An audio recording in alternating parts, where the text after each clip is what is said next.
Doctor's Chat, a special edition on COVID series where we decode the COVID pandemic. We talk about the big picture when it comes to COVID solution templates, and we also decode all that matters the most, getting you very, very important answers to the questions that matter the most when we talk about the entire narrative of COVID-19 onslaught. And on this Doctor's Chat episode, we're very glad to have Dr. Devi Prasad Shetty with us, joining us all the way from Bangalore.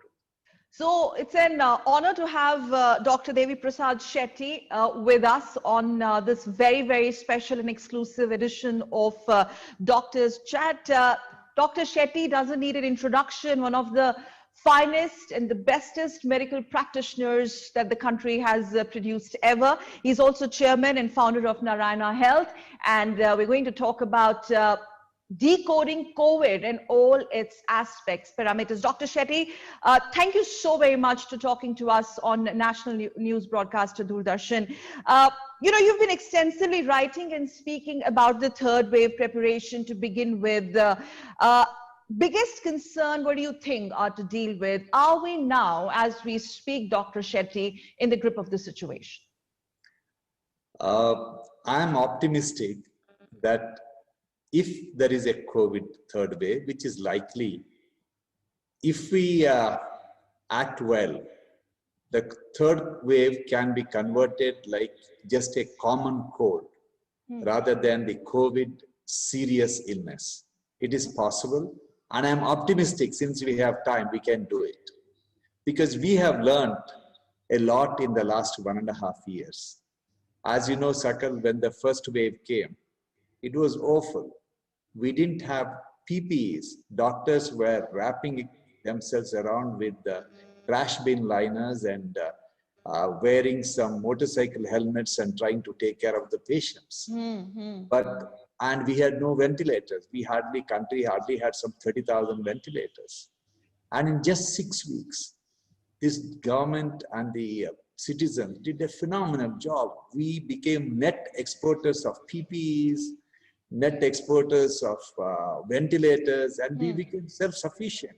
So we are an amazing country. And I'm optimistic that we will do very well to face the third wave because we are a lot more knowledgeable. First thing is our medical fraternity.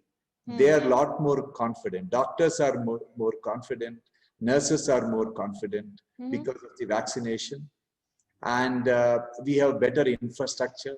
You know, Dr. Shetty, you talked about vaccination, very, very important point. How do we decode that in Indian context? Vaccination, population, maximizing coverage in the sense, do you think this is going to be a bit of a challenge in terms of our population density, the country that we are? What I'm trying to ask you, the broader areas of solution templates, particularly vis-a-vis vaccination, Dr. Shetty. If vaccine becomes available, India is the only country which can vaccinate virtually the entire population in 1 or 2 months. There is no other country which can do it. Because we are blessed with amazing healthcare workforce who are passionate. It is possible by our doctors and nurses with the paramedic support. We can vaccinate the whole country in less than 1 to 2 months. Our biggest problem is the shortage of vaccine. Now, our government has promised that before the end of the year, we should have sufficient vaccines. And you don't need to vaccinate the whole country. We just need to vaccinate 51 crore people. That's all. Because you cannot vaccinate children less than 18. And the rest of the population, good number of them are already infected or already vaccinated. So about 51 crore people need to be vaccinated. That's not going to be a great challenge. But the important thing is for this to happen, there are two things. One is, of course, government is vaccinating the poor people free of cost in the government hospitals. But for people who can afford to pay, we are today directly procuring from the manufacturers. That is not the right solution. The solution of distribution is very opaque, and there are some distribution channels. So we feel the best way is government to procure the vaccine, state government or the central government should procure from the manufacturers and give it to us at the procurement rate without any additional cost. And hospitals should be allowed to come up with innovative scheme to vaccinate. So are you suggesting a relook at vaccination, manufacturing, procurement, that space to, are you trying to say that we have to be more aggressive, innovative when it comes to vaccine production in the country? See, I'm not an expert to talk about the vaccine production, but any vaccine which is accepted in the US and Europe, we should have very, very quick way of clearing it so that any vaccine manufacturer who has vaccinated millions of people in other parts of the world, we are no different. We are no different than Americans and Europeans when it comes to the question of receiving vaccine or how we behave. So we should clear it as soon as possible. But other issue is how hospitals get the vaccine. Private government hospital, of course, they have the channel. We shouldn't be fighting with each other using the market forces to procure the vaccine. It becomes very unfair. Organization like ours with the fairly significant number of institutions, we are in a significantly better clout and a position to negotiate and get more vaccine. But bulk of the country is not served by us. We big people are hardly, when you look at the total number of beds owned by big chains, it's very small. So the single hospital owners are deprived of the vaccine, which is not fair. Dr. Shetty, I was going through a couple of your interviews in papers, you know, especially since we're talking about the vaccination space. You floated an idea of in advance payment for jabs. That, according to you, will also speed up the entire, accelerate the vaccination process. I'm just explaining about the market forces and how the business works. Which vaccine company in the world would like to risk producing 1 billion vaccine without a very, very committed order and advance payment? Because tomorrow, if COVID disappears, who's going to take the vaccine? Point. So there is a big risk involved. So unless they are given big money in advance, they may agree to make vaccine, but they will make it very slowly. As things move, as they get more money, they will put in money for infrastructure. That is not the way this, you know, we don't have the time. We don't have the luxury of time. And we, as the government, we have to take the risk. And everybody will understand. Nobody will criticize. Now, medical infrastructure needs to be spruced up. And you have extensively given your opinion in that, and why is that important to have more nurses, more medical practitioners, and looking ahead to the third wave onslaught. Is this the area of challenge, Dr. Shetty? Medical workforce, we need to have more and more people in that domain, experts, medical practitioners. Sakal, can I give you one more information about the vaccination before we start? Sure, sir, please. Yeah. Also, for covering the whole country, we need to come up with innovative schemes, especially by the private hospitals, to vaccinate the underprivileged. Today, the poor are not mainly in the villages. The urban poverty is much, much worse today than the rural poverty. Last 1.5 years, because of the COVID wave, lockdowns, all the maids have lost their jobs. Yes. Everyone working in hotels have lost their jobs. All the cooks have lost their job. Drivers have lost their job. Construction workers have lost their jobs. So if they have to pay 1,000 rupees for each vaccine, a family of 4, you're talking about nearly 10 to 12,000 rupees. Now, we have launched a scheme with the Give India Foundation, which is one of the largest NGO helping COVID patients. It is take one, give one free. That is, if anyone comes to NH group of hospitals, like us, there are going to be many more hospitals, we vaccinate as the cost price.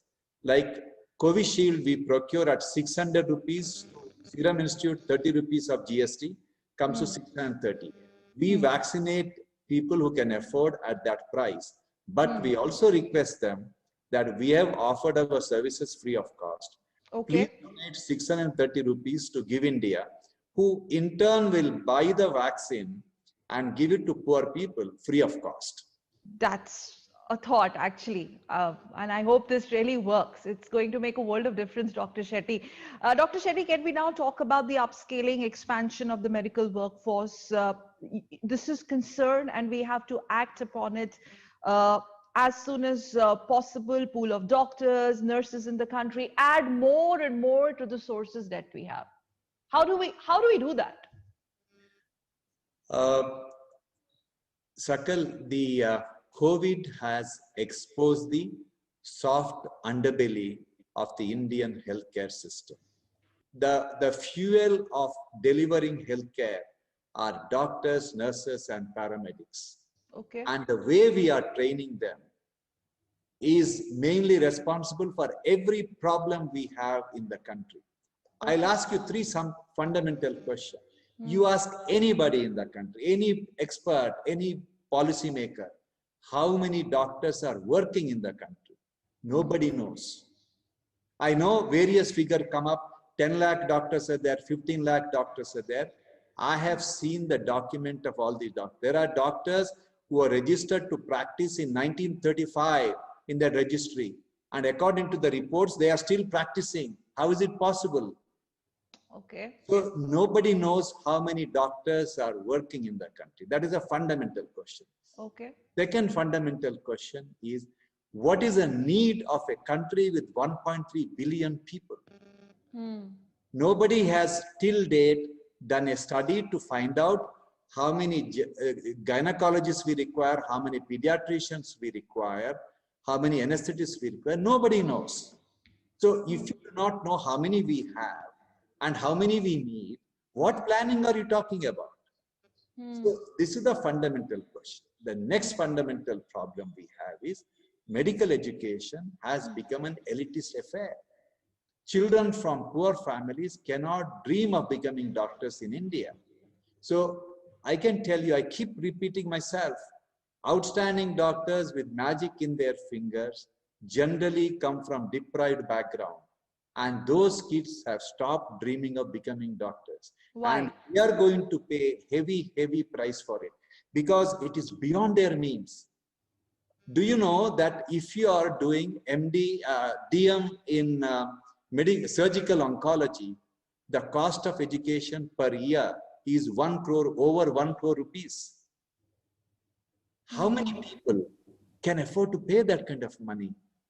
If your son or a daughter is studying in Stanford University, even their fees with all the conversion of Indian rupees is not that much.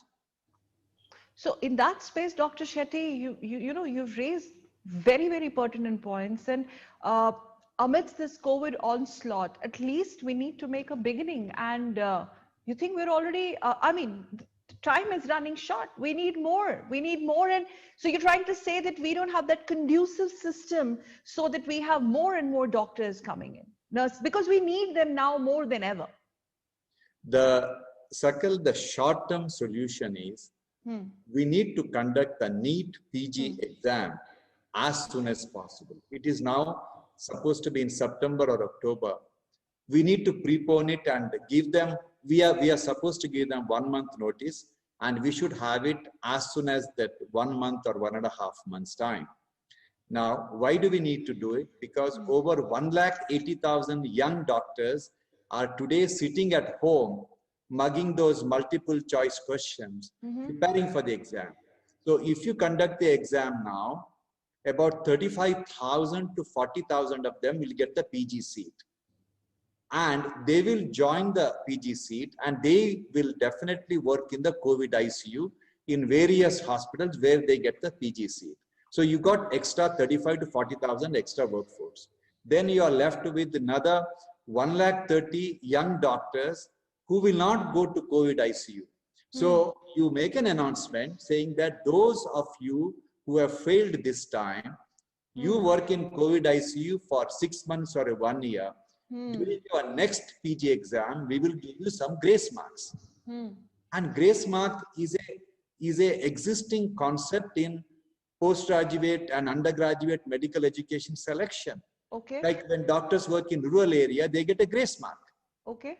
So we are not doing anything exceptional.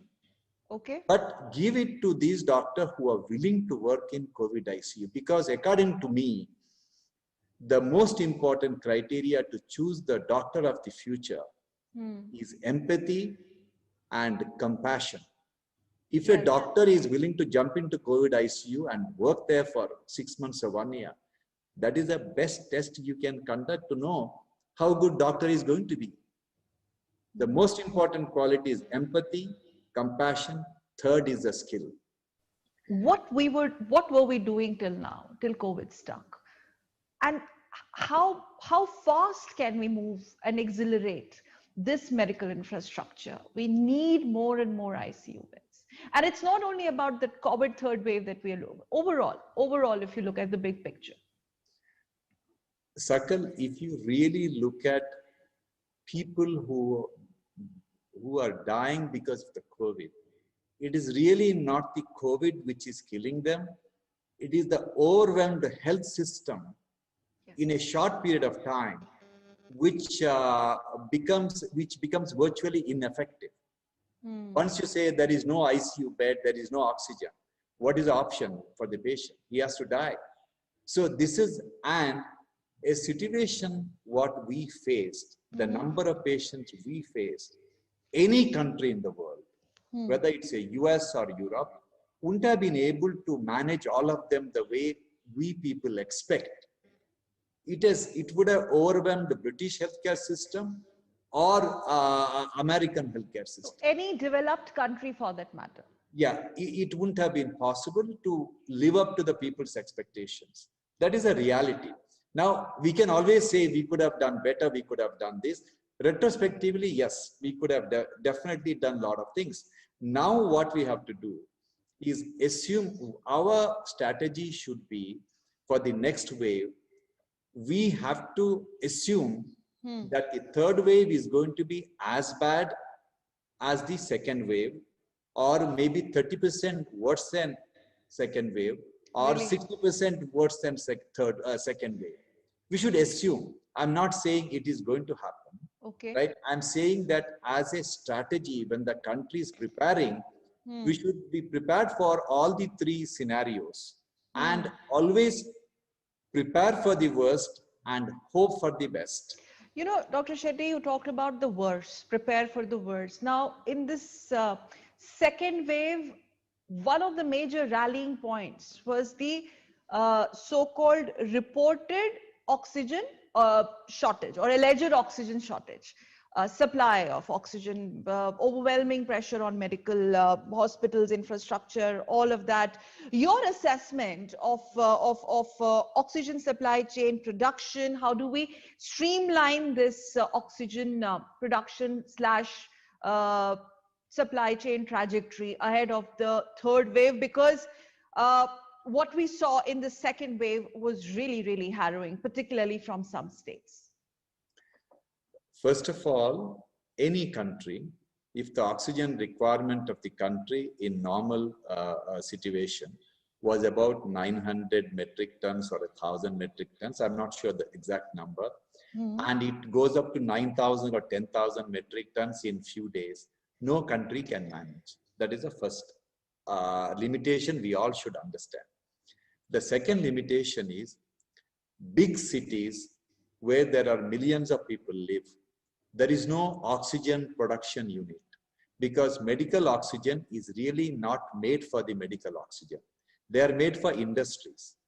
And these plants are located near big industrial estates. That is the second point. The third point is most of the places where they had a crisis, they're all in northern India, in Delhi, for example.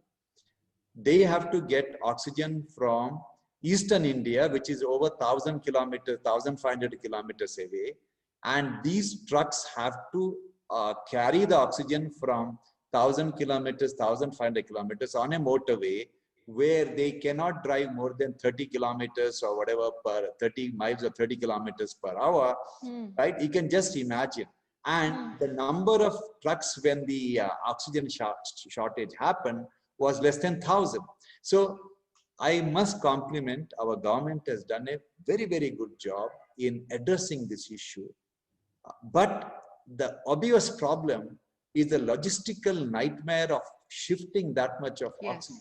Yes. So, Logistical nightmare. That's so right. now what is the solution? The solution is every city with more than 1 million, 2 million population, big cities, there are about 18 cities where problem happened or problem can happen in the future, should have an oxygen plant which can produce 100 metric tons per day. That is a normal requirement. So that will be the baseline. And you know how much it costs? Say a city like Delhi, if they have to become oxygen independent, they have to give 4 acres of land and help the companies to set up an oxygen plant investing only 90 crore rupees. Okay. And these companies don't require 90 crore rupees from the government. They will manage, but they need subsidy because in Delhi, there are no industries. Yes. Industries are outside Delhi.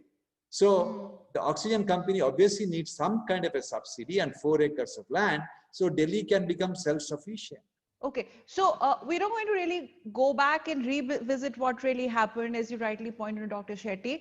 But moving forward, looking forward, lessons learned, especially in this oxygen, reportedly the oxygen shortage space.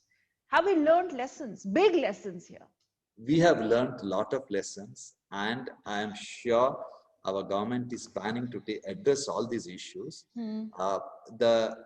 It is not a country like this can address these things in no time. We are an amazing country with lot of options to innovative means to address this crisis.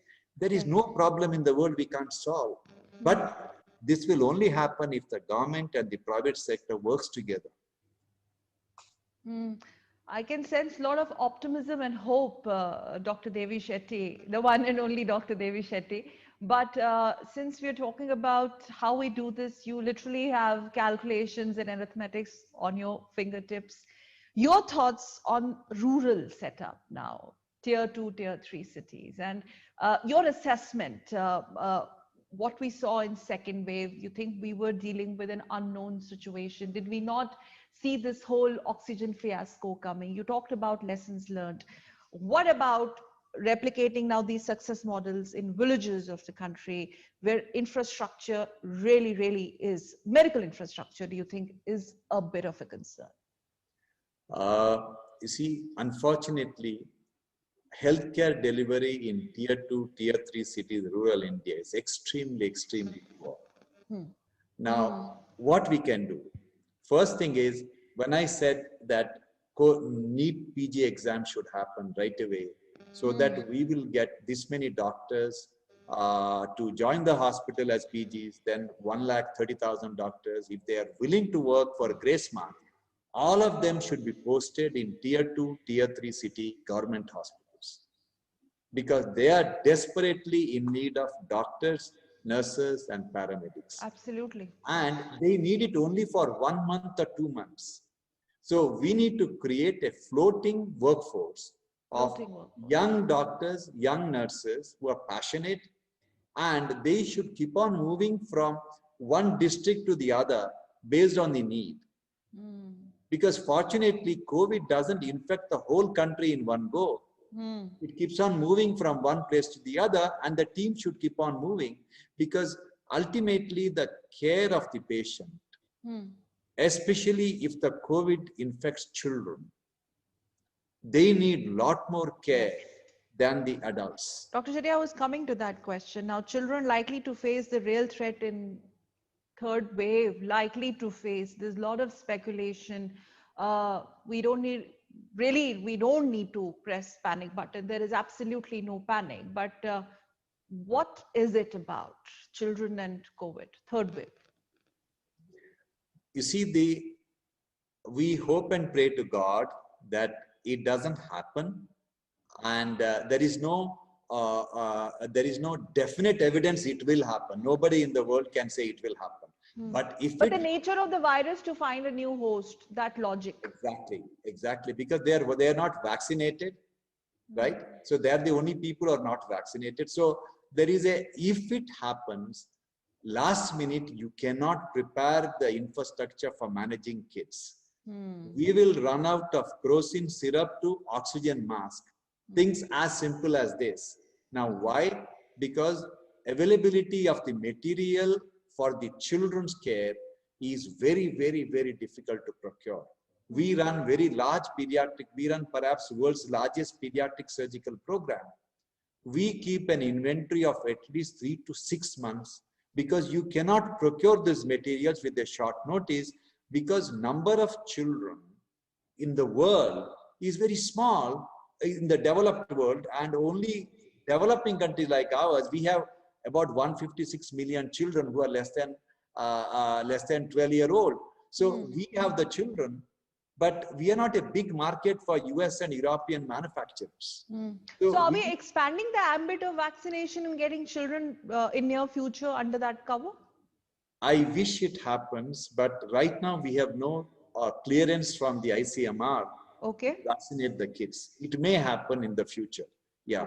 But we can't depend, you can't make your strategy on vaccination. We should, as I said, we should be prepared for the worst and hope for the best. If children get infected, believe me, the parents need to be vaccinated because it's very unfair to expect a young mother or a young father of 3 children who are not vaccinated, expecting them to go to COVID ICU and take care of the children. Adult COVID patients were managing themselves with the help of the nurses. Children cannot be managed without the parents. So how do you send those parents? So we need to vaccinate young parents. So there are many challenges, and I'm sure hopefully by end of the year, we should be able to vaccinate all those people. Yes. Dr. Shetty, final word to the viewers of national news broadcaster, DD News and DD India. Normalizing this new normal and accepting it now. I'm talking about the COVID times. It's now our way of life, but looking ahead, what are your thoughts? Are we, what I'm trying to ask you, sir, is have we left the worst behind? I am very, very optimistic that the worst, whatever can happen, has happened. And I am convinced that if we play our cards well now, third wave of COVID will be nothing but an epidemic of common cold. People will get infected, but they may not need hospitalization, oxygen, or the ventilator. That is possible because we have a window of opportunity now to put our acts together. The next important message from me is that this will dramatically change the way we look at the healthcare of our country. And I'm confident that India will become the first country in the world to dissociate healthcare from affluence. India will have the same standards of healthcare like US and Europe, but at a price which everyone can afford. And we can do it. Believe me, I trust my country and I trust my government. And we trust you and your words. Dr. Devi Prasad Shetty, it was such a pleasure having this conversation with you, and extremely reassuring when you say that we have left the worst behind and we need to do a lot. At least the beginning has been made. Thank you very, very much for talking to us on Doctor's Chat. Thank you so much. Thank you. Thank you, Sakala. Thank you.